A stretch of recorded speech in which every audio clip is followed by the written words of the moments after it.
তো গাইস শেহজাদ কি পারবে মন্ত্রীর মানে যে কর্মগুলো আছে এগুলো ধরার জন্য? তো এখন আপনারা কিন্তু ২১ নম্বর পর্বতে দেখতে পাচ্ছেন যে শেহজাদ কিন্তু সে তার ক্যারেক্টারটা চেঞ্জ করে ফেলছে। সে এখন কিন্তু মানে পকেটমার হয়ে গেছে, ঠিক আছে? ট্রেনের প্ল্যাটফর্মে সে পকেট মারে। আর মানে মন্ত্রীর যেগুলো কালা কুকর্মগুলো আছে সেগুলো কিন্তু সে ধরার জন্য মানে নতুন একটা প্ল্যান করছে। তো এখন কথা হলো যে শেহজাদ কি পারবে যে মন্ত্রীর মানে যেই এই কালা কুকর্মগুলো আছে এগুলো ধরার জন্য? তো ওইটাই আপনাদেরকে আজকের এই ভিডিওতে জানিয়ে দিব। তো ভিডিওটা আপনারা কিন্তু সম্পূর্ণ দেখেন, তাইলে কিন্তু আপনারা বুঝতে পারবেন।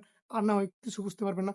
তো গাইস, আপনারা আমাদের যেই মানে দুনিয়া টাকার গোলাম যেই এপিসোড গুলো আছে আপনারা কিন্তু অনেক, অনেক, অনেক বেশি ভালোবাসা দিচ্ছেন। তো তার জন্য আপনাদেরকে মানে ধন্যবাদ। ঠিক আছে? আপনারা অনেক বেশি মানে রেসপন্স করছেন। ঠিক আছে?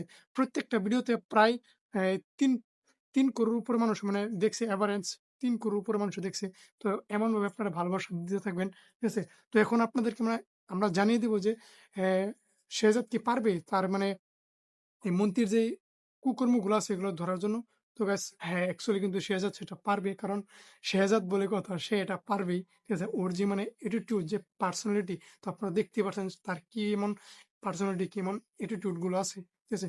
তো ওই দিক দিয়ে কিন্তু দেখতে গেলে শেহজাদ কিন্তু আসলে কিন্তু পারবে। ঠিক আছে?